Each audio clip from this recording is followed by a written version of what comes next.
So they got to buckle down again. But last night, a big-time step in the right direction. Your chance to weigh in, 215-592-9494. Speaking of weighing in, let's talk to the man who won a Super Bowl with the Eagles and knows what it is like to perform under pressure, Mr. Jason Kelce in studio. Jason, good morning, pal. How's it going, Joe? Thanks for having me, Oh, baby. dude, thank you for being here. How fired up are you, man? I'm real fired up. I don't know that we should listen to me too much. We probably listen to Ben more. I mean, I think that's the talk of the town right now. But yeah, no, very fired up. Absolutely. I mean, you follow this stuff, so, you know, I mean, you think, let me tell you this. You or Richie on baseball? I could go either way. I don't know that I'm the expert. Did you at least play baseball when you were a kid? I played baseball. I couldn't even do it. I was so bad, I never played organized baseball. I was actually, baseball might have been like my better sport growing up, and then I ripped my growth plate off my bone, and after that I could never really throw as hard. So I ended up converting to lacrosse in high school because I just wasn't the same baseball player. That's kind of rare, too. Yeah. Huh? You were running through people like Jim. I put any sport I could put a helmet on and use my physicality. Turned out to be the better sport for me. All right, let me say this about physicality before we go any further. So the official number for Schwarber's homer is 455. And I just want to say this on behalf of anybody with sanity. So if you don't know, way back like 70 years ago, apparently Mickey Mantle, and I'm going to use the word apparently, hit a 550-something home run. Let me say this. He didn't. No chance. And here's why I know. There is no way a human ever with like a normal bat and a normal ball has ever hit a ball. Ben, no one's ever hit a ball 100 feet further than Kyle Schwarber did last night. No chance. No chance. Ben, and have you I'd ever... say I call BS, bad stuff, on that homer last night that it only went 455. That thing was launched. It was long. Looked like I said on the postgame show. It looked like a title is going out to right. I agree with you. What would you guess? I mean, do you think it was 480? I think it had. Yes, if the one he hit off Darvish went 468. A couple years ago. 488 in San Diego was that home run. I think T-Mac said 468 last night, but 488, that one every bit as far of it. You don't see balls go out in batting practice over that. He said the exit velocity was 119. It was 117.2. Okay. And Rita, did you say in the update that's one of three to ever go out in that part? So the only other person who hit it out over the right pavilion, Willie Stargell. He did it twice in 1969 and 1972. Ironically, the guy who's we all at the vet, the Willie Stargell home run. That's wild. Yeah, if you don't know, he's the longest home run in the history of the vet, Willie Stargell. All right, so look, tremendous morning. You know, they're not out of the woods. I mean, we got to remember that. You know, we know Tyrese Maxey a few years ago saved a Sixers season with a crazy Game 5 sequence, and Sixers lost in the next game. So, like, those things can happen. But, you know, my mind today starts with, and it doesn't end with, because there's other things to get to, but it starts with Rob Thompson's decision. He got it right. And I can't say per se I was wrong from this standpoint. If Ranger had gotten the ball to start, he may have done Ranger stuff and gotten you to the seventh inning. You're allowed to say you were wrong, Joe. Yeah. Well, let me. I said I was wrong. Well, I'll say this: I was wrong in saying it was so foolish. Like, say I was wrong. I was wrong. Okay, fine. thank I was you. wrong. Jeez. Because, and the fact is, there you go, Rio. Topper beat it out of him. Back me down. Topper. I was actually trying to credit him, but I hear you.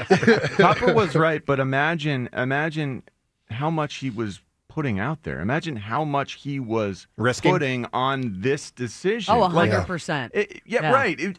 The moment that turns sour, he's gone. Especially coming after the first two games and the bunt and all that. Like, he was even more out there with it. Right.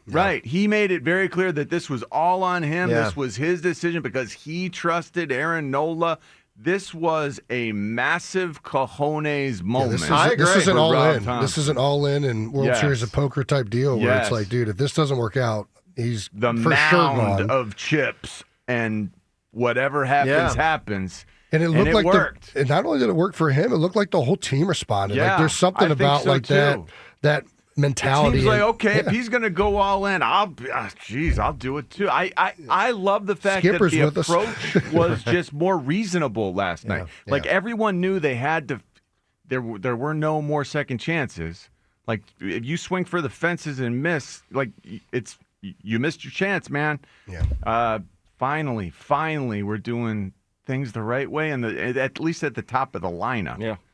So it feels like we've got promise, the promise of a future in this series. It feels like it's doable. Well, it feels like this team is finally catching fire the way we were promised, the way I was expecting. The way you interpreted it. Promising myself. Yeah, right? I mean, here's the deal. The Phillies can win the series. Same thing I told you yesterday. But obviously now it's easier. And it's actually like considerably easier. Now, they're still not the favorite, nor should they be. They're still in a 2-1 hole.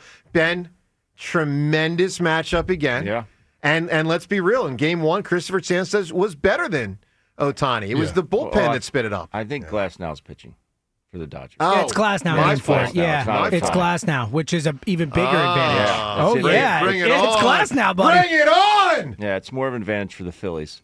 Glasnow could be good. Sure. It can be really good. But I'd put Sanchez up against anybody. I honestly would. And I know he just pitched against him 5 days ago.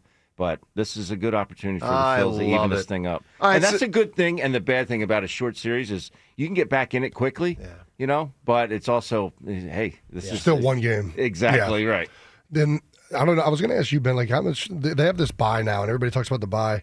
Are the bats like starting to get hot right now after like 2 games in, starting to get back into their rhythm? Is there a chance that like that is something to be encouraged over? Hopefully, yeah. I was encouraged. Yes, the results were great last night, but it was the approach that I loved. That willingness to go the opposite way and go up the middle. If you look at a highlight of all 12 hits, I would say 80% of them were up the middle or opposite field, and that's a great sign. With regards to it, they get cold. I think Ohtani and Snell were on top of their games, the first 2 games, and the Phillies' bats just were quiet. Yeah, and I'd also say this, Jason, the other 3 series going on right now aren't following the trend of the last couple of years where the team with the bye struggles. Like the Yankees who didn't have the bye got knocked out. So there's been a lot in that regard. So hopefully 2 more games in the series. We'll see.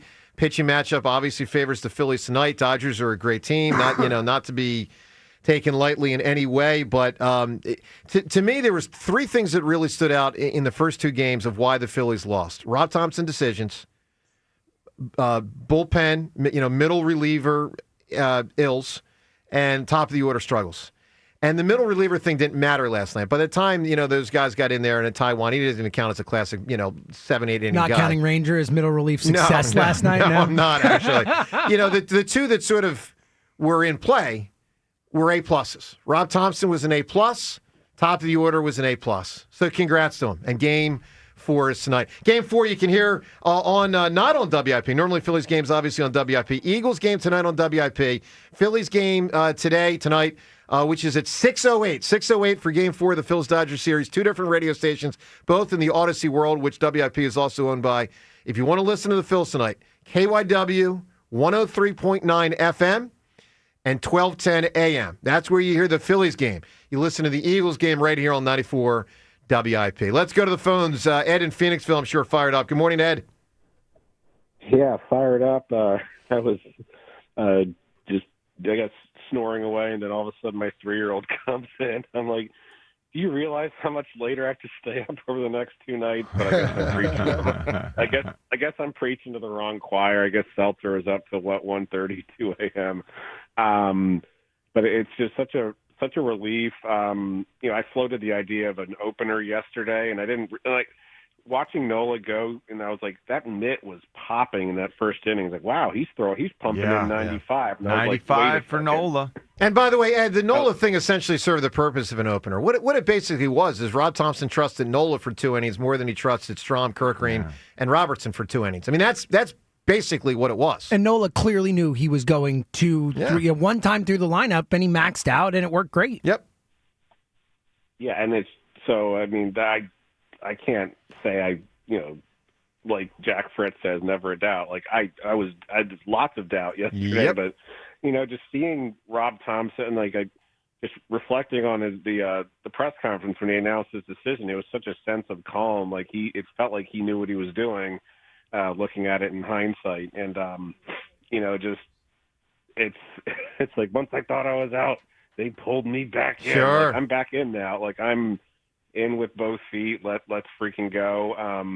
You'd like to see them clean up some of the base running errors, but when we're hitting monster home runs, it gives you a little bit more margin for error. But Speaking of the base running errors, like the Bryce tagged out at home again last night error that we're not really making anything of because at the time it was 8-1. Yeah.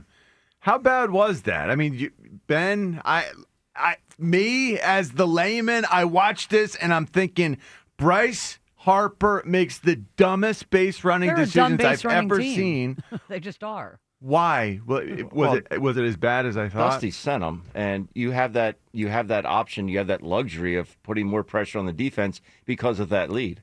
If it's a one-run game, Dusty's probably not sending him. Yeah. I was surprised with the much more important one, Ben, when he went to third and that's got what there. I'm talking about. I was surprised. Well, I shouldn't say I was surprised he went for it because he's the guy that always goes for it. Always. I did not want him to go for it. He got lucky with a bad throw. He should have been out. He should have been out. I thought so too, James. Right. And that's what made it 2-1. I mean, correct. That made it and ultimately 3 because Bohm got to third. Right. So, right. So correct. Bohm would have been on first instead he got to third. Catch, then what? Again, this is Bryce doing. Well, no, I think he would have beaten the throw. I do. I think he would have been safe. I'm telling you, I looked at it. I'm telling you, I think he would have beaten it. All right, so the Nola and Ranger thing just came up with Rob Thompson, with our last caller. Let's listen to Topper after the game. He addressed the Nola Ranger thing. If you remember, he had talked about he trusts Nola, and Nola's more comfortable, and all this sort of stuff. And it all worked out. And here's what he said after the game. Rob, I know you announced it after game 2, but when did the Nola Ranger plan kind of first start to come together, and how long ago? Well, it didn't happen until after game 2 because we wanted to figure out where we were at, after that game. And then we sat down and talked about it and tried to figure out, okay, how do we navigate this lineup with using both those guys? And that's sort of what we came up with. That was big. I mean, it worked. Ben, do you agree with my assessment? Essentially, it was Rob Thompson saying, I trust Nola for 2 innings more than I trust my middle relievers for 2 innings. I would agree with that. I definitely would agree with that. Yeah. I think it's the history for Aaron Nola, the pulse of Aaron Nola. Jason, I want to ask you, do you think Rob Thompson could be an NFL coach with his demeanor? I mean, Andy Reid isn't the most like animated guy out there. Right. I think Bill Belichick, very even-keeled, but, I think behind the scenes he'd have to for sure be getting into some people at times. So, I don't know. Yeah. Well, speaking of even-keeled, Ranger seems pretty freaking even-keeled and pretty unbelievable. If you don't know, I saw this from Ryan Spader on social media. He said Ranger is now, and he had already been really, high up there, currently third all-time in baseball postseason history for pitchers that have appeared in a minimum of 10 games, 10 or more, with 40 or more innings pitched. So 10 or more games and 40 or more innings, and he's third all-time in ERA. And here's the list. And the first 2 are probably 2 of the top 10 pitchers of all time. Number 1 is Mariano Rivera, obviously the greatest closer of all time. His ERA was .70. And by the way, he pitched a lot of innings. Yeah, he pitched way more than Ranger, ironically. He just made the playoffs a ton. Number 2 is Christy Mathewson, who's one of the great pitchers of the first 20 years of the 20th century. And number 3 is Ranger. Wow. Yeah. I mean, that's a list of Matthews. Him, Walter Johnson, Cy Young are like the 3 great, the early 1900s, 1920s, whatever. 110 years ago. Let's get to Tom right now. Hey, Tom. Yo, Joe, how you doing? Very fired up, very excited. I mean, still waving a little bit of a caution flag because they got a whole nother game tonight, but super pumped, Tom, and proud of them, and they can do this. They can do this. I'm with you. Would you mind if I said something to Mr. Kelce real quick? Please do. Jason Kelce, I'm really honored to have a chance to congratulate you on a great career, the way you carried yourself, the class, character, dignity, leaving everything out on the field. You're definitely a Philadelphia Eagle, a Hall of Famer in the Hall of Fame of the NFL and the Eagles. Thank you so much for always bringing it with hell, heat, heavy, and high as water, and I certainly appreciate it, my friend. My man. Appreciate it, Tom. Thank you very much. Honor. It was all an honor, man. And, Tom, I'm going to add one more thing to that, because you talked about Jason and, Jason the person and Jason the football guy. You know what I also appreciate? That Jason can come in here and talk baseball. Seriously, not everybody would do that, and here's part of where it comes from. Not everybody settles here. not everybody cares as much about the other teams. I mean, that's something Jaws did. That's something Bernie Perrant did. That's something Jason does. And we have extra, what's the word, James? It's like appreciation and love. It's like a combination of the two, to be honest. Yeah, when one of our athletes does that, we appreciate it. Well, Jason, when I tell you, when I was 5 years old, I knew all the sports, everything, the rules. But to this day, I never loved anything more than the Philadelphia Eagles. It's terrible to say. A few people and my animals, but that's about it. Hey, I love it. Go Birds, baby. All right, Tom, what do you got on the Phils last night? Well, I mean, obviously we're pumped up. The long ball. We need the long ball. That's been our MO since 22. Some nice defense. And two, with a team that, came, they took a punch, they got knocked down, they got back up, they went out to Los Angeles. It probably took a lot of pressure off them, which was good. But Ranger Suarez, and Nola too. Yep. Ranger Suarez is he's got ice water in his veins. He's a great pitcher. They need to try to see about keeping him. I don't know how, because they're going to lose a lot of people. But this is one shot here. We just got to win a baseball game right now. And the best time to win a baseball game, Joe, is right after you won one.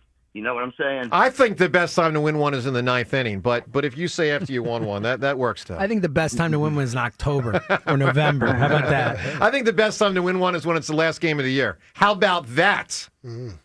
Hey, let's just give him hell, man, and let's like the Eagles. Let's just give it to every whistle, to everything. Just not quit. Never say die. We are just not going to lose.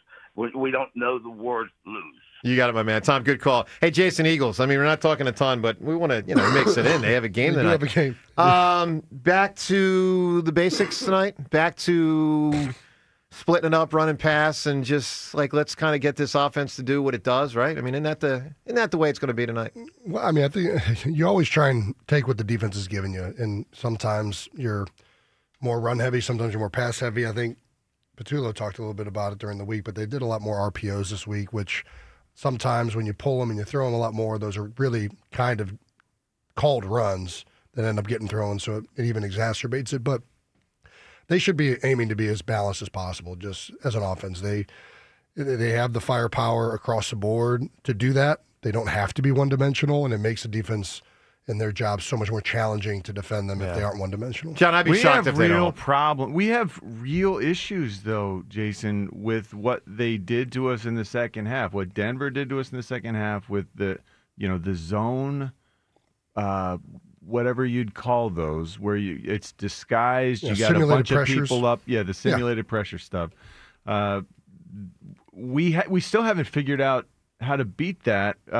Short of, I guess we could RPO it to death, but maybe. Well, the simulated pressures are more. Like it's working. Simulated pressures are more in pass situations, right? They're going to do that in second and long, third and medium to long, and try and make you think you're going to be hot in a throwing situation or have to, You just can't figure out who to protect or how to protect it because you don't know who's going to come. It creates confusion. And what it really does is for the quarterback, he has to decide, is this going to be a 3D 3 under fire zone because it's going to be some type of 5 people rushing me, or is it going to be a true cover 3 where it looks and feels like pressure, but there's really only 4 people rushing. So it's really the quarterback that honestly gets the most confused. They can also make you hot in empty protections, which is annoying because it's only a 4-man rush. And that creates all sorts of issues as well because then you're throwing hot into a zone that has somebody sitting there. More and more teams are doing this across the league. Hard. The Zach Bond interception from a few weeks back against Tampa Bay early. Was it Tampa Bay or am I thinking even before that? I think it was the Rams. Rams, thank you. Stafford, that was a simulated pressure. And Zach did a great job of reading it. He thought it was going to be a certain type of coverage and threw it right into Bond's hands. So this is something that has been taking the league by storm. We're going to see more and more of it. This is another team that predominantly runs man coverage. The Giants, that is. So, it'll be interesting to see. Do they do what they do, or are they going to try and do some of these zone things and get out of their comfort zone a little bit more? All right, so the Eagles and Giants tonight, one of 3 games in Philadelphia sports. Twitter poll question speaks to one of the other teams we haven't talked a ton about today. Twitter poll brought to us by Armin Chevrolet, now in stock at Armin Chevrolet. The stylish and safety packs 2026 Equinox. It has arrived. Together, let's drive. Visit ArmandChevy.com. Obviously, the Phil's the main thing. It's another do-or-die game tonight, so we ask you who's going to win tonight's game, the Phillies or the Dodgers. We also ask you, as the Flyers embark on a season tonight, not home opener, but the season openers tonight, will the Flyers make the playoffs this year, yes or no? And, Ben, I'm turning to you for question 3, because Rob Thompson has a decision to make. And I don't think it's an easy one. Castellanos didn't play well last night, hasn't played great this year. Kemp struggled in Game 2. Who to start out there again tonight? If Bader can't go, so here's the question. If Bader can't start tonight, who should be the Phillies' third starting outfielder, along with, Kepler and Marsh? Castellanos, Kemp, Sosa, or Wilson? Who should it be, Ben? Castellanos. Why? Because he just doesn't care, I think, enough to let the situation take over. I think some of the younger guys, Otto Kemp, Weston Wilson, he's not younger, but he's not been in these situations before. I think the moment might be a little bit too big for them. I don't think it will be for Castellanos. I thought it was a positive. Maybe I'm reading too much into this, Ben. I thought it was a positive looking into the dugout, watching Bryce and Schwarber interacting with Weston Wilson a lot. Am I reading too much into this? You are. Yes, I would say you are, for sure. They were interacting with him because he's a freaking awesome dude. Yeah. Weston Wilson's a great guy. You're just not used to teammates always interacting on the bench. That's right. John Ritchie. That's right. There were some of John's teammates that had issues with each other. One thing that was an issue in the first 2 games of the Phillies series was the offense. It stunk, and specifically the guys at the top of the lineup really stunk. They got it going last night. Let's listen to Rob Thompson after the game talking about those dudes. 4th inning there. You guys don't have a hit yet. They just took the lead. How big is that Schwarber home run? And can one swing in a short series like that kind of turn everything around? Yeah, it could, and we'll see about the rest of the series. But, certainly we had I thought we had hit some balls hard prior to that, too. Some balls deep, almost to the wall, to the warning track. So we're on Yamamoto decent, but I did think we had good at-bats. And, the lineup woke up. They had great at-bats. And listen, they beat a great pitcher, guys. He did. Dude, right, he's one of the best pitchers in baseball this year. He's really good. And he wasn't last night. I mean, they got him, He only had 2 strikeouts. Yeah. He had 9 against the Reds. Yeah, they flat got him last night. That was impressive. My favorite moment was when he screamed right after. Oh, you could see it. Oh, it was so good. He bleep, full on. Just went off. It was so good. The camera shot of him when he turns around, you just hear him, you could see him say the F word. And so one of the big effects of the onslaught, what the Phillies did late in the game, really tacking on a ton of runs, was Duran did not have to pitch. Not Kevin Durant, right? I want to make sure. I don't think so. Duran did not have to pitch. Let's listen to Rob Thompson after the game on that topic. Going into 8th, was it your plan to get 6 outs from Duran?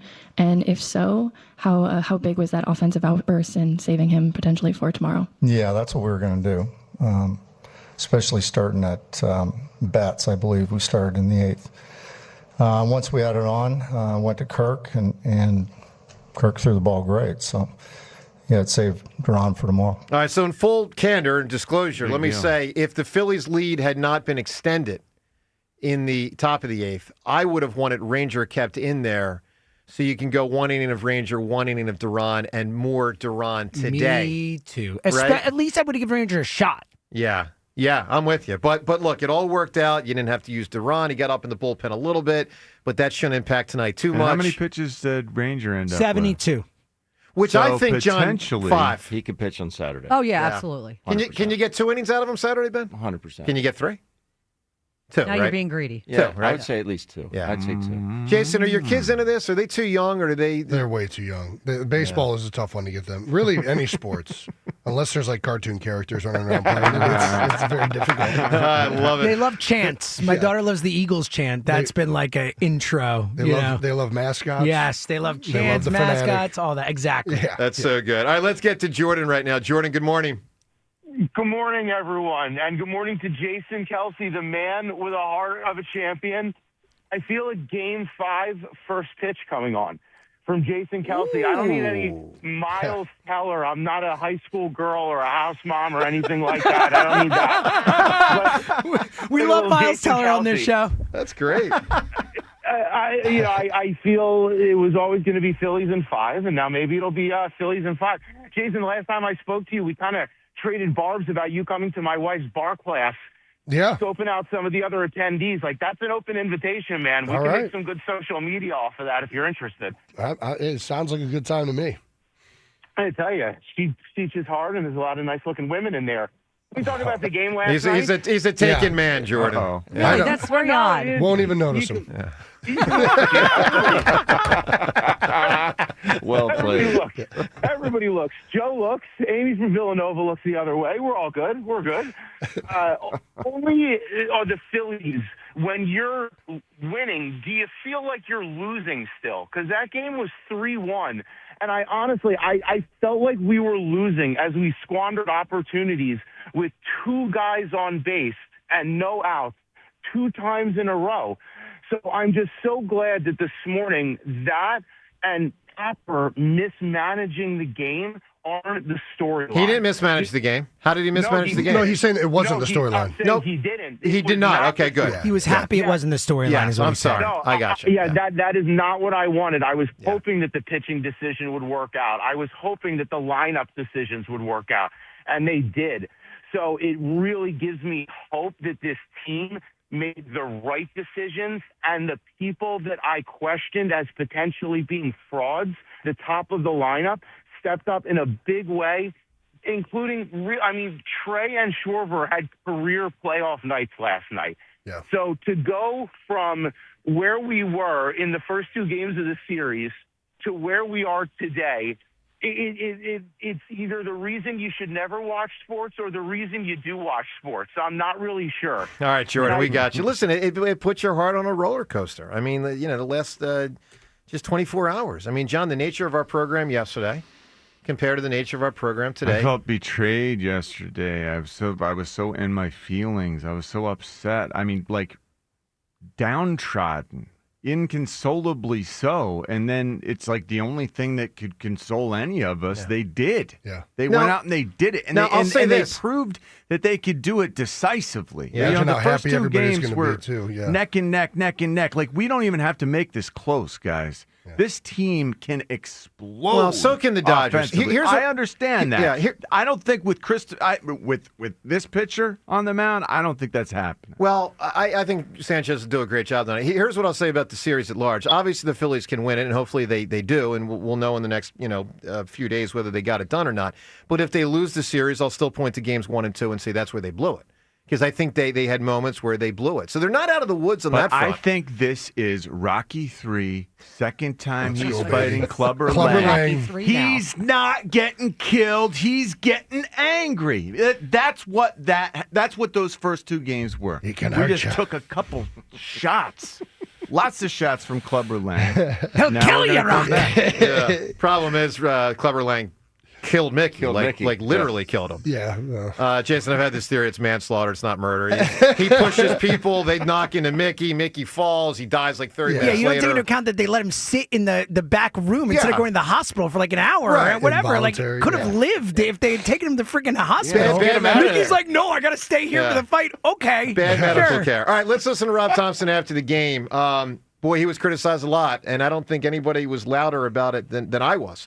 And he flat out nailed it. It worked. The Nola thing to the Ranger thing worked. It flat out worked. Major props to Rob Thompson. Let's listen to Topper after the game, speaking on the criticism. You've taken a lot of criticism the last 3 seasons, including this one. Yeah. Yes.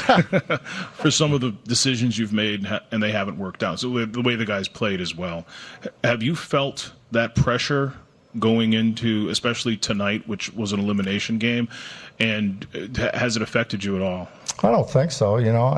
I think that's part of this job, is that you make decisions, you plan it out. It's not like we're throwing stuff up in the air, but you plan it out. If it doesn't work, then there's criticism there. That's just part of the gig. It really is. So I totally respect the answer. Jason, you were criticized at times, and your team was criticized a lot. When you are heavily criticized and come through it with the W or the big W, man, that's a good feeling, right? Gotta be. No, it is. It's a very good feeling.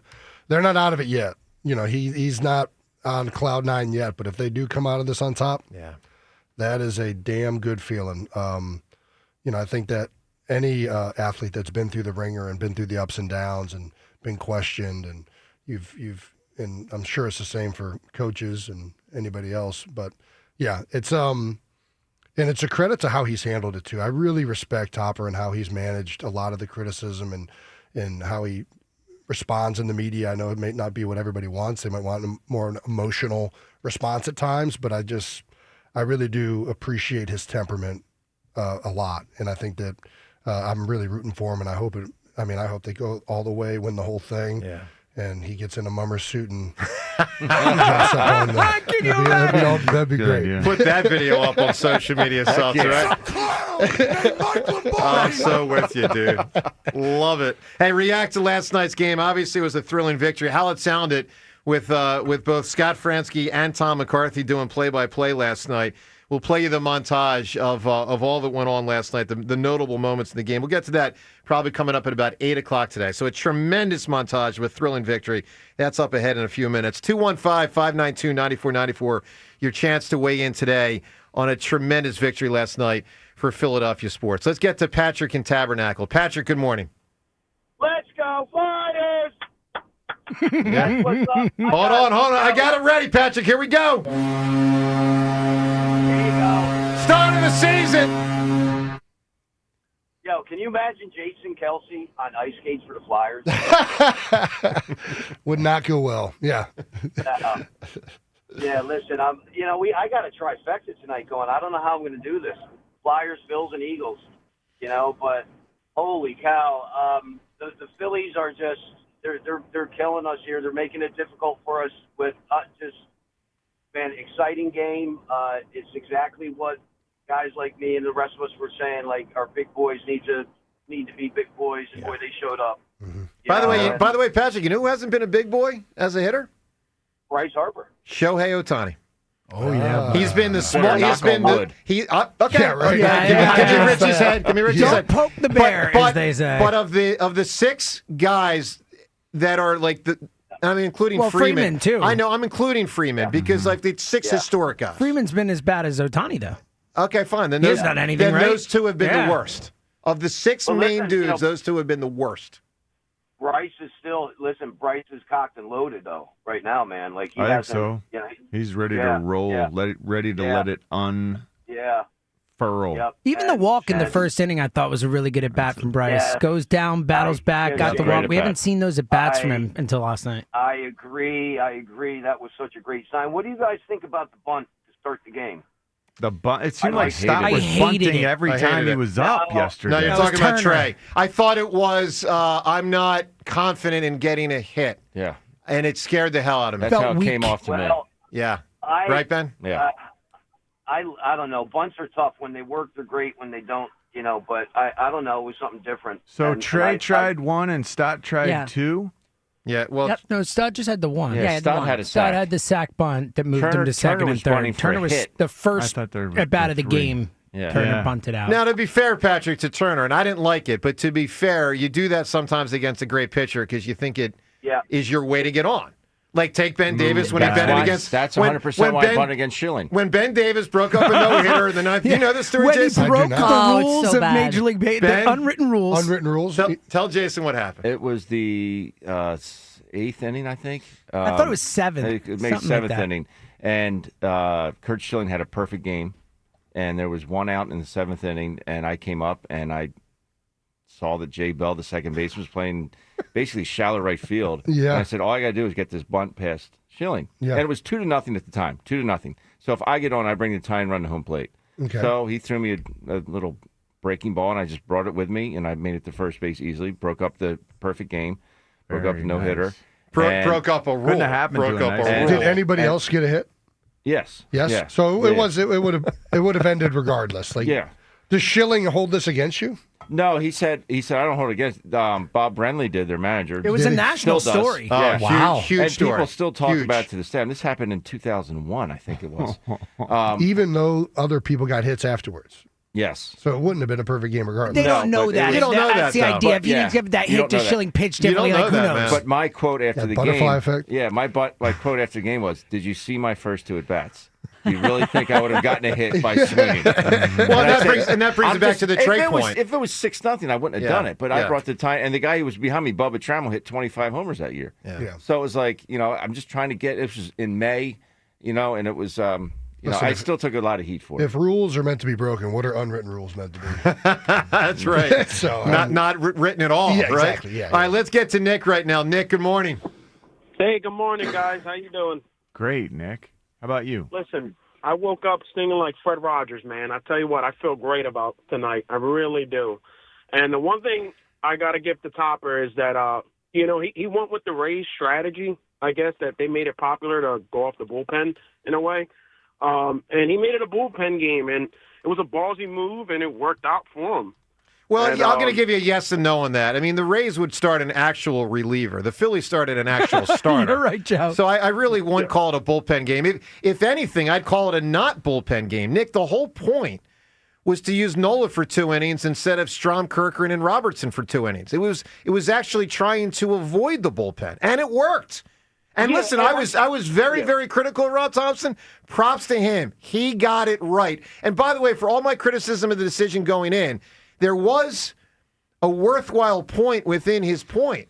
The Strom, Robertson, Kerkering thing had failed them in game 1. It was something to avoid. And by the way, I'll add on to this. If they get to the next round and are back in a similar situation, I think most people in the Delaware Valley now will say, yeah, let's do it that way with Nola for 2 or 3 innings and then Ranger. No question. Well, if they get to the next round, God willing, they do. They're going to need. They're going to need a 4-star. My fault. My fault. They're going to need a 4-star. You're right. My fault. I think it scared me though because thinking he wasn't going to bring Suarez. I'm like, if you're not going to start Suarez game 3, I'm like, then why didn't you use him game 1 or 2? But then the plan worked out, and I guess that's it, right? But another thing I like to say is that the big 3 hit last night. They went 7 for 13, 2 home runs, and 5 RBIs or something like that. And it was and if they don't, as good as we can talk about Topper managers, bullpens and pitchers, if they don't hit, we lose. It's that simple. If they don't hit, we lose. Yeah. Yep. And they showed up. And I feel good about tonight. I feel good about the Birds. And let's go Titans, baby. Let's do it. All right, Nick. Appreciate the call. We'll zap that one. No, that was a PH. I don't know what. It was like Phil. It's not. Sure. He was spelling it the other way. I love it. That's awesome. That's what we'll tell the FCC. Yeah, exactly. Let's go to John right now. It's a pun, FCC. John, good morning. What's up? How you doing? Great, John. Totally psyched, man. I'm pumped, man. I'm more pumped for the Eagles, though. I'm a big Eagles guy. I love the Phillies, but the Eagles, I hope they get rolling, man. I really, really love the Eagles. Jason Kelce, you're one of my favorite Eagles ever. And I'm not going to go too much into that, but thank you for everything you did, man. I really appreciate everything you did. No, thank you. I'm in Seattle all the time. I always see your hey, there we go. Your fundraisers and everything. I live in Ocean City. I go to Ocean City High School. I'm a senior. I'm 18, so that's awesome. Yeah, good stuff. You play? Yeah, I play quarterback at Ocean City High School. That's awesome. I've been to that field, man. That's great. It's a cool setup. Yeah. How are you guys doing this year? We're 3-3. We're fighting, but we'll be all right. Yeah, what kind of offense you run? Like a spread pro style offense. Wow, you got a gun? A little bit. What do you run on the 40? Like a 4.7, 4.8. That's all right. Nice. Yeah, man. Good job. There we go. Good luck. Yeah, so but I'm really excited for the Eagles. Obviously they're missing like 4 big stars on defense, and they're missing Mekhi Becton. He was the anchor on our line last year. Mm-hmm. So I really just feel like we got to get Saquon going if we want to really get the season to go how we want it to go. Well, listen, I think we all agree with you, John. Good luck with your football stuff, man. That's great. So, Jason, the offense has been clunky. Oh, very much. Yeah. I mean, I don't think anybody would disagree with that. And they've had halves where they've looked really good and other halves where it's been, I mean, I forget the stat, but the 3-and-out stat is, I think it's the worst in all of the NFL. Meaning the most? Yeah, it is the worst. There's a higher percentage of 3-and-outs specifically with the Eagles. And those are worse in a long time, apparently. Wow. Those in particular are devastating. To go out there over and over. Now, this past week, I did think the offense was much better. I thought the run game was a lot better. They had a bunch of, in the second half, I know there's some 3-and-outs, but a lot of those were penalty and self-inflicted where the play calls seemed like they were more there from a run game and a passing game this last week, at least when I was watching it. Yeah. You know, they had a 7-yard run in the second half that gets called back because of a holding call. Brett Toth. They have a toss crack that's probably a 20-yard run. I mean, it is down the sideline that gets called back because of a false start on A.J. Then they missed the deep shot the next play to A.J. The big play to Devontae gets called back because of the double motion. Right. So, like, there was a lot of stuff that was there. I thought the offense got back to a lot of the things that they've had success with in the past. They got back to some of these RPOs that help control the backside and really make defending the run difficult against the Philadelphia Eagles, right? The offensive line and Saquon have gotten a lot of credit for the run game operating within Philadelphia. I've said this for years. The person that has never gotten enough credit, and they only think of him in his passing statistics, is Jalen Hurts. Using him as a threat, either in the RPO game or the read game, opens up run lanes. And they need to continue to do that at a higher percentage than they've done it to start the season. And they got back to it last week, and some holes opened up. I anticipate that they'll continue to utilize that aspect moving forward, and that should get the running game going. Now, Landon Dickerson going down, really difficult. He's the best run blocker on the team, in all honesty, and he was struggling to start the season coming off of the injury. I thought last week, before he went down with the ankle injury, he looked fully back. Like, he looked great. He was mirroring guys well. He was moving people in the run game. So it's really unfortunate. I just, like, the guy is such a warrior, and then all of a sudden he goes down with another one. So, you know, I still am optimistic, though. I think they're finding more of that identity of what they have been in the ground game before with Jalen Hurts, and I think that'll help them moving forward. So the Eagles and Giants tonight, for everyone to know, that game's right here on WIP. That's an 8:15 kickoff. Merrill and Mike, obviously, on the call. That's on WIP. Now, for the Phillies game, which will be Fransky and Kevin Stocker with Tom McCarthy coming in for a couple innings of play-by-play. That game will be on two different Odyssey stations, KYW 103.9 FM, and also on 1210 AM, as the Phils go back to their roots on 1210 AM, where, I mean, Rhea, decades upon decades. Listen to it, yeah. I mean, come on. You know what was always cool about it? You could be at night sometimes in, like, several states away, and you could pick it up. I remember my freshman year in college in Connecticut. Yeah. I remember hearing it. It was a thrill to hear. I don't remember if it was Harry or Andy Musser or Wheels or who it was, but you're right. So 12:10 a.m. tonight for the Phils game. So make sure if you want to listen on the radio to either game, you know where to find it. We just told you. All right. Speaking of the announcers, they did a tremendous job last night. Play-by-play guys, Fransky, and then T-Mac gets a couple innings there in the middle innings. And there were some thrilling moments in the game with some big-time calls by these guys. Let's listen to what went on last night in Chavez Ravine and right here on WIP with a tremendous Phillies victory. We're gonna need a montage. Ooh, it takes a montage. The Phillies in an 0-2 hole headed on the road. It's only about winning one game tonight. Scoreless, bottom of the first. Mookie Betts, second man up here against Nola. The windup, and again the 2-2 pitch. Swung on, a little liner into center, coming on Marsh towards left center, right center, and he dives and he can't get it. It goes by him and goes to the wall. Betts off to the races. He'll round second. He's heading for third, and he's in there with a triple. It was out of the reach of Brandon Marsh, and a full-out dive. Here's the 1-2 pitch. Swing and a miss, struck him out. Fastball got him. And for Nola, that's strikeout number 3 through the first couple of innings. A 1-2-3 second, and it's on to the third at Dodger Stadium, still scoreless. And the first pitch from Rangers, swung on, hit in the air, deep left field. Kepler is back, looking up, and that is gone. 1-0 Dodgers. The first pitch thrown by Rangers Suarez. Tommy Edman hits it out. He's from the right side. That ball's crushed deep to right field. Hernandez doesn't even move. It is long gone. It's off the roof of the pavilion in right field. Kyle Schwarber, his first postseason home run of the year. The Phillies tie it up at 1. Swing and a line drive back toward the middle, spinning into center field, a base hit. Harper's going around second, heading to third. Pa has his throw. It's off the glove of Muncy, and it goes into the Dodgers dugout. Harper will score. Bohm will go to third, and the Phillies have taken the lead. It's 2-1. The pitch hit in the air to left field. It's hit pretty deep. Hernandez going back. He's under it. Tagging at third is Bohm. Sacrifice fly for Brandon Marsh, and the Phillies now lead it 3-1. The pitch swung on, hit high in the air, left field. It's deep. Kepler is back. at the track, at the wall. He makes the catch in front of the scoreboard. A 1-2-3 seventh inning, and what a performance for Rangers Suarez tonight. And it's swung on, hit in the air, left field, deep, going back to the new center fielder Dean. He's looking up, and it is gone. And JT has hit one out to left center, and the Phillies with a 4-1 lead here in the top of the 8th inning as Real Muto hammers the pitch from Clayton Kershaw. Swung on, little bloop into right center field. It's a base hit. 1 run will score. Castellanos coming around third. He'll score as well. It's a 2-run single for Turner. And it's a 3-run 8th inning for the Phillies, who now lead it 6-1. Now Kyle Schwarber.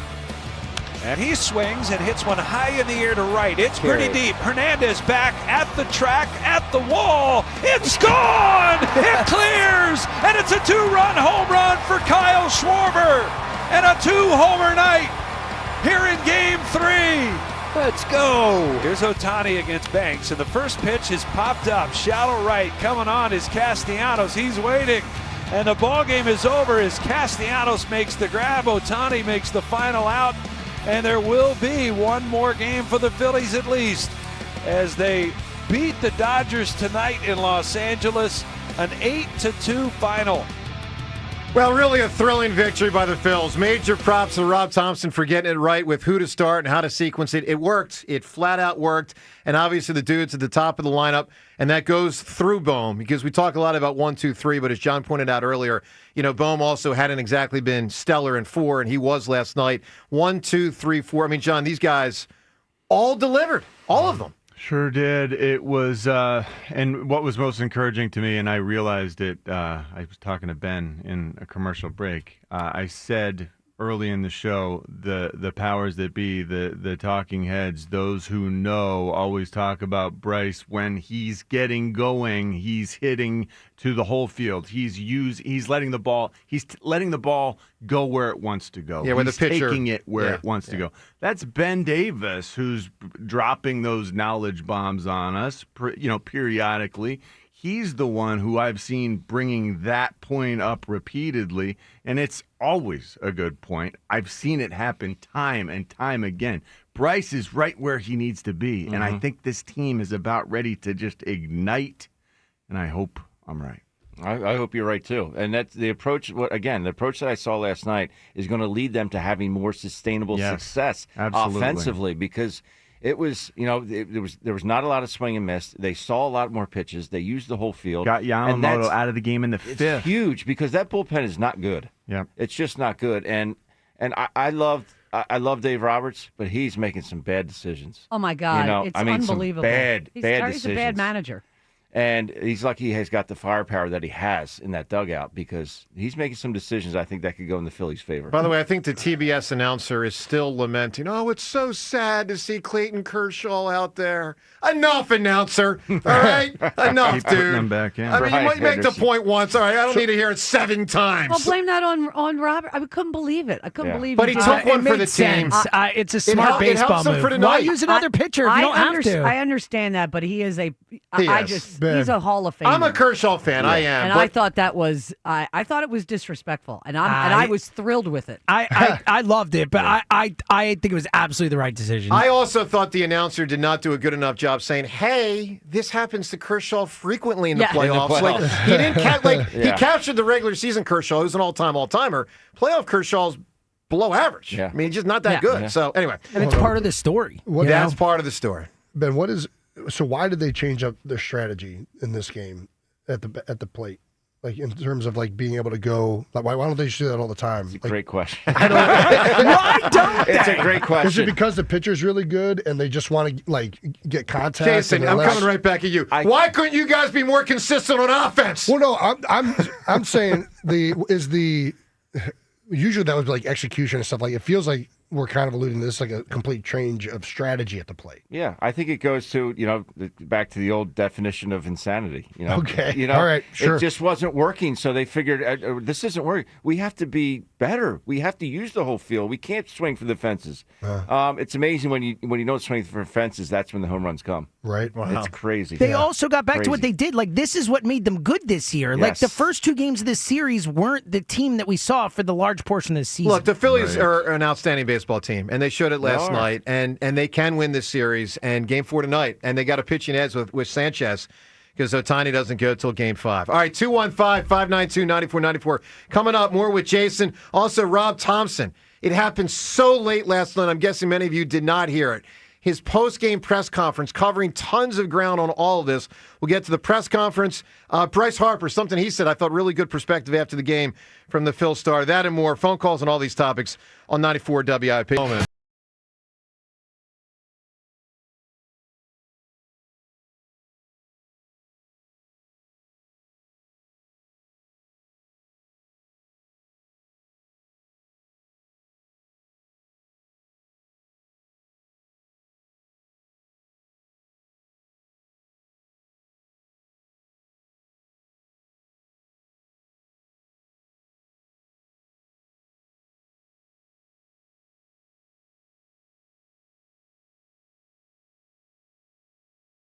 Both Phils and Eagles.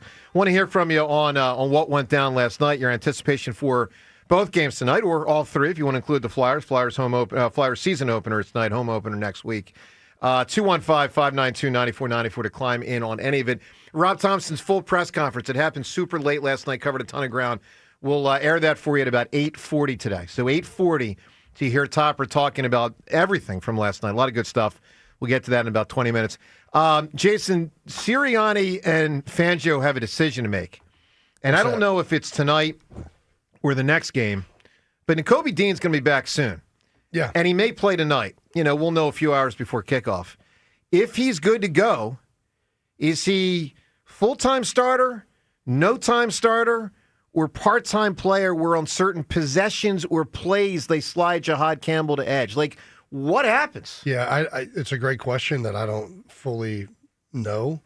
They are a little bit thin right now at edge with some of the injuries they've had, so I wouldn't be surprised if they... I mean, Jihad's a versatile enough player that he can play on the line of scrimmage and in the box. But, I mean, Jihad Campbell has been fantastic. He has. And I don't think at this point you can sit him down for anybody, to be honest with you. I think he needs to play. I think Zach Bond is, like, one of the leaders of that defense. He needs to play. So it's one of those, like, they have so many good players that it's hard to know, where Nakobe fits in. But Vic is very versatile in his personnel packages, and they can be in, 5 big guys, 2 inside backers. They can play with 3 inside backers, 1 guy in the line. They can play in nickels and dimes. And so I'd imagine they'll find a place to utilize Nakobe's skill set, especially depending on what other offenses are thrown at him. What did you think of Aziz Ojulari? I thought I had to look up who he was when I saw 13 in there. I didn't remember Me neither. who was 13. I didn't either. Because he hadn't played, beginning of the year. He looked good. No, he's a solid player in this league. I mean, he has been, and I've played against him a number of times. He's a good player. He's versatile. And, with Fangio's scheme, and this is where Nakobe could fit in and why Jihad Campbell is such an asset, and guys like Ojulari and Uche, and like these like quasi linebacker big guys, you can be so versatile where they go, and they can put their hand on the ground. They can be anything from a 9 technique to a 5 to a 4-eye in some fronts, depending on the down and distance. And, you can mug guys up and get to it makes you so much more dynamic and shifting in similar ways to, what Bill Belichick and a lot of these other 3-4 teams utilize. Bill used to do that all the time. And it's annoying. And he would make his linebackers 95s. Yep. The defensive ends in the 50s, like mess with the numbers. Yeah. And now you can mess with them even more. The numbers are all crazy now. Dude, I hate that, by the way. I'm not a fan of it either. But I think... and then the interchangeability... Little things like whether your hands down or whether you're in a 3-point or a 2-point, sometimes that really does change. It messes with your head, especially it changes your decision making and everyone's communication up front. Yeah, the guard looks back and what was 2-3 techniques and 2 inside backers, while the guard looks back, all of a sudden the 3 technique because he's standing up and we're calling him down for this week, right? He's a big guy. We're not going to let the back block him. All of a sudden they switch mid snap. While the guards look back, then he looks back, and then you got a big guy running down on Saquon, and you can mess with rules and schemes and what fronts are, especially if you're not dialed in offensively. Yeah. For sure. So Eagles and Giants tonight, Flyers season opener this evening, and most important of all, and that's a rare thing to say on an Eagles game day, but most important of all, the Phillies tonight. So we got 3 different Twitter poll questions, all brought to us by Armin Chevrolet. Armin's got the new 2025 Chevy Trax in stock now, starting at only $21,495. Together, let's drive. See Armin's inventory at arminchevy.com. First question, who wins tonight, Phillies or Dodgers? Second poll question, will the Flyers make the playoffs as they embark on a new season beginning tonight? Playoffs, so. Yes. I do too, Jason. I think no. I hope yes. Yeah, I mean, they're young. They're still getting there. But, I mean, the Flyers, it's so much fun when the Flyers are really good in Philadelphia. It's a great organization. It's a great fan base when everything is going well. I love going to the games. So, yeah, I'm definitely hoping for big time some good hockey here. And the third poll question, we hope do you still feel like checking people? When you're just like walking around, do you ever get that? We talked about it this week, but I went to Jacksonville this week, and we were watching the games at like a random sports bar. And the sports bar just so happened to be, we didn't know it going to it, in the middle of an ice rink, which I'd never seen. Wow. And there's beer league games going on all day, all Sunday. So I legitimately went to the pro shop. I rented skates, bought some short stuff, and just hopped out on the ice. It was miserable. The skates were dull. Like I was not skating well at all. But I love ice skating. I love being back out. I just love being in a rink. Like the smell of a rink. I didn't. The one thing I didn't buy is shoulder pads because I didn't even want to put myself. I'm like, dude, I'm not hitting anybody. I don't want to get hit. I almost went face first into the boards. Did they know who you were? They did. That's the only reason I think they let me out with them. Okay, that's great. All right. Jason, I want the Flyers to sign you for the Tim Kerr, John LeClair role. Stand in front of the net and no one can move you. And Ben, you grew up with that stuff. They would just stand in front of the net. Nobody could move them. Screen the goalie and tip it in. That was all there was to it. It's unbelievable. Listen, not rocket science. Yeah. All right. The third poll question. Rob Thompson's got a big decision to make tonight. So. I mean, let me put it this way. If Bader's healthy, he starts, but he's probably not going to start because he's probably not healthy. So if he doesn't start, who gets to start tonight, along with Marsh and Kepler in the outfield? Your choices are Castellanos, Kemp, Sosa, and Wilson. I would go with Castellanos, but I say that holding my nose, like literally holding my nose, because I don't feel good about it. But that's a decision they got to make. Now, James has some info in there for us because I asked him to look it up. If you're down 2-1 in a series in a best of 5, what does history show? Baseball's had a lot of best of 5s through many decades, not just in this most recent playoff format, but years gone by. It used to be best of 5s. James, what are we looking at when your club's down 2-1? Yeah, better than when they were down 0-2. I'll tell you much. The odds have gotten better, guys. Yeah, and I actually have the difference. It actually, unsurprisingly, teams that are down 1-2 and win Game 4 on the road have a higher percentage of winning Game 5 because they're coming home. So we're just going to look at that specific scenario because that's what the Phillies are in. So teams that are down 1-2 on the road that win Game 4. So they win Game 4 33% of the time. Okay, so this team so wins. 1 out of 3. So not as bad as you would think. And and that's about what I'd think. Is you have about a 50-50 shot in baseball, but a lesser shot because you're on the road. Yep. And the other team theoretically might have been proven to be better. It's 33% for the road. It's 23.5% if it's the home team that wins Game 4 and then has to go on the road for Game 5. Yeah. Overall, 52. The Game 5 though is a coin flip still. 52% of the time, the team that came back from 1-2 down goes on to win the series. Can I ask you, after winning the second? Yes. How many times has a team won both the first games away, then the other team won both of the other games? I don't have that in. It's a great question. Like that's very rare. Super rare, right? We know that in 90 times that there was an 0-2 hole for any team in MLB history in the playoffs, that only 10 of those teams won. And we don't know the split on road versus home, but Jason, I would guess, It might be the first time. In baseball, maybe. Listen, the Sixers lost the series that way in 84. Sixers won the title in 83. Had Doc, Moses, the whole crew. And Ben, you were super young. Ree, you'll remember this also as a kid. Was that the one where they... To the Nets. To the Nets. I was thinking the one to Portland. Oh, well, that was 77. That was the Sixers 1-2 and then lost 4 straight. Yeah. But bottom line is, if you lose 2 at home, and then to your point, Jason, then win 2 on the road...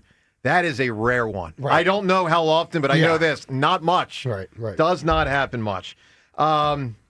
John, who do you want tonight to get that start in the outfield if it's not Bader? Casty, Kemp, Sosa, or Wilson? I don't want it to be Casty. So, I mean... He stunk last night. If it's... I guess it's Weston Wilson, but because I want Sosa to be available... I don't know, in a different capacity. I'd like to see Sosa tonight also. Let's get everyone in there we can. But Weston Wilson. I wonder if they move Stott up to just put whoever this guy is 9. Real quick, I found the answer to Jason's question. Niner. 3 out of 10. 3 out of the 10 series that were won were teams that went. Yeah, so 30% of them were 0-2 at home and went on to win the series. Wow. So but for what it's worth, that's 3 out of 90 times. Right? Yeah. Or, in Holy general. mackerel. All right, couple minutes with Jason here. We're going to get to the Rob Thompson press conference from very late last night. We'll get to that in about 10 minutes. Let's go to Ron in Pottstown right now. Good morning, Ron. Hey, good morning, boy. Good morning, boys and ladies. Oh, man, I'm so excited about the Phillies. I listened Tuesday night from Jan Janssen all the way through as I put it around the house, and, boy, I felt so bad for Aaron Nola and Topper. Boy, they just got hammered, and I was so glad it worked out. Jason, I was undersized college center, lacking all abilities. So I've spent my time on special teams, and I'm battling CTE right now. I drive my adult daughter crazy. I'm on 16 pills a day. And is Ben still there? Yes.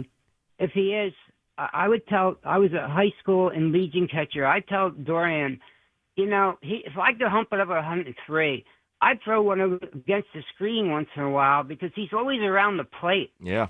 And I think he needs sometimes to, maybe make those who feel. But Ben said that exact thing on our show recently. I did. I said, I know this. It sounds funny, but I think he needs to throw more balls. Like he's always around the plate. Well, and there's 2 things I think, Ben, I've heard you say about him on the negative side that hopefully he can improve. That, throw more balls, especially when you're like, you got the guy down. Yeah, bury a pitch or 2. And the other thing is to vary up his off-speed pitch more. One thing that was so good about Ranger last night, I mean, maybe it was the best part of Ranger.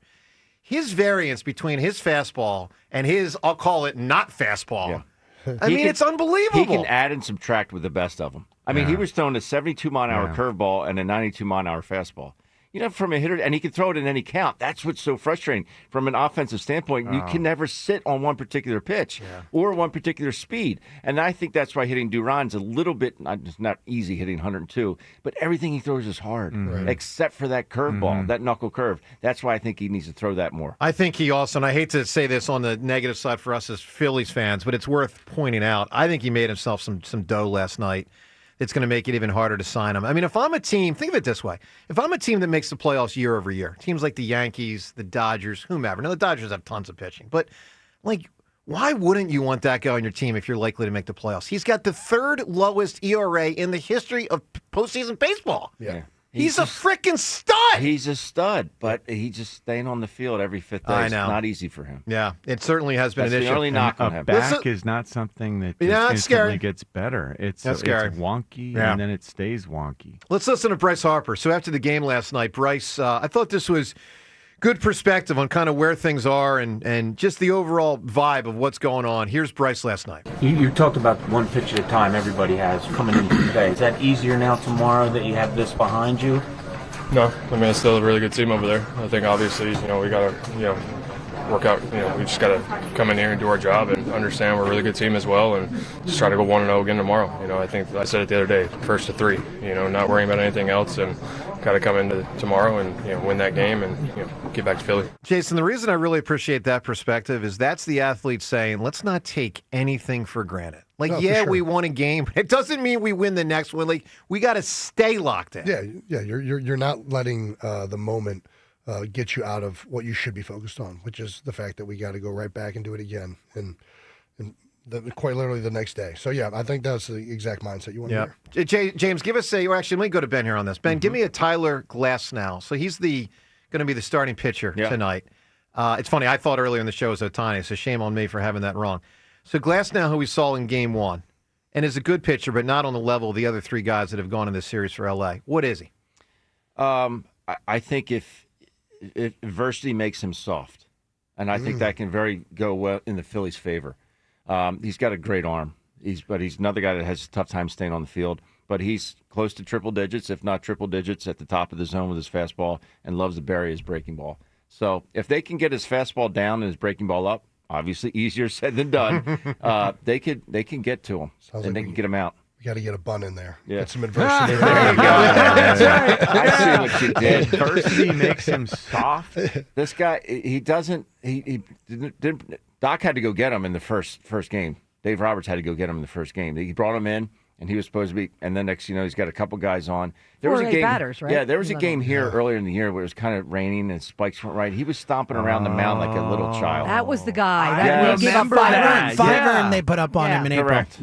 I forgot about that. I love this. What's the best? What's the best way to get into a pitcher's head?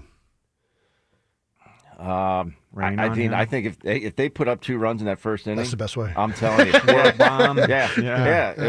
A bomb. I think I'm telling you, you can get to this guy. I don't know how.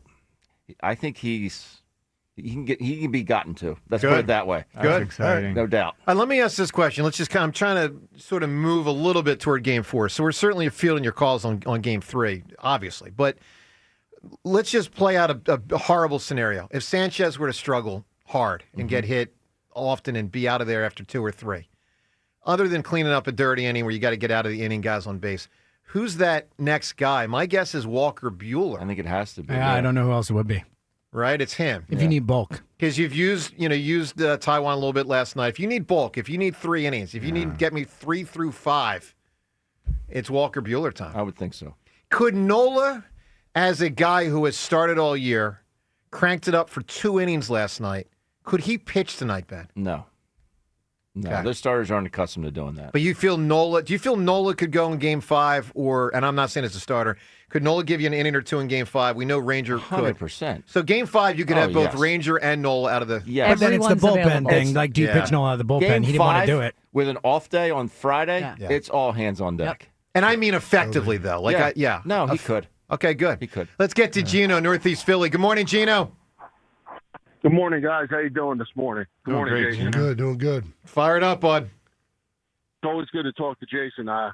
It's so cool to call here because, Jason, you're probably one of my favorite players of all time, and I get to call on Mondays to talk to Seth, and Seth's my dad's favorite player of all time, so it's pretty cool. That's awesome. But as far as the Phillies go, I feel like Michael Corleone. It's like, just when I thought I was out, they pulled me back in. It's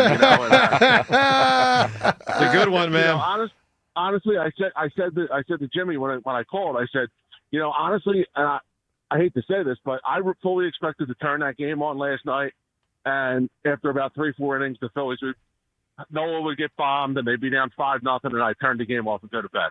And I hate to say that, but that's what I expected. And by the way, Gino, it felt like it was about to happen. Yeah, it felt like they were wasting opportunities early in the game. There was a lot of opportunities to get runs in early. Yeah. And first inning, there was a Phillies reliever up in the first inning. I'm like, oh my God. Oh my God. Yeah. Right.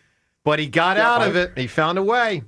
I saw Banks up in the first inning. I'm like, this is not a good start right here. Never good. But you know what? I was proud of the team last night. They really battled, and they didn't just go out with a whimper. So they showed me a little something.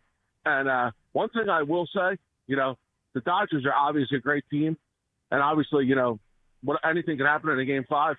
But there's no way in hell you can tell me the Dodgers want to get on a plane and go back to Philly for a Game 5. I agree. Right. The winds will be at their back for sure. Even with Ohtani on the mound.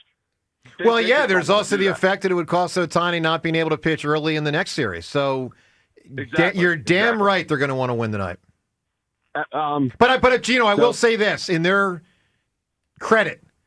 I also don't think, though, that they would be fearful of playing in that game. Like, they don't want it, but they're more wired to do that than a lot of teams, man. They've won a lot of big games, and they've won a lot of them over the road in the last decade in the playoffs. I just wanted to ask one other question. I wanted to ask Ben this, actually. Sure. Obviously, what Castellanos said, he shouldn't have said that about the fans and all. No. But you think there is a little something to that getting on the road helped the team? Like, maybe they're just pressing way too much at home? Good question, Gina. That's a good question. I would say that it does maybe help them relax a little bit. I think maybe playing in front of this crowd, these are the best fans in baseball. But I think maybe they're trying to impress them and maybe a little bit too much. And a tight swing is not what you need in the playoffs. Trying to impress the home crowd and keep them into it. And I think, again, the pitchers that they went up against, Ohtani and Snell, they can induce that kind of feeling. It's like the last thing you can do in football is say, or in baseball is I have to or I need to. Like you can't go up there and say I have to get a hit or I need to get a hit. That's the worst mentality to have. And I can understand them wanting to impress this home crowd because they have been so supportive over the years, especially this year. So I understand that, and maybe getting out on the West Coast will get their minds right. They definitely looked right last night.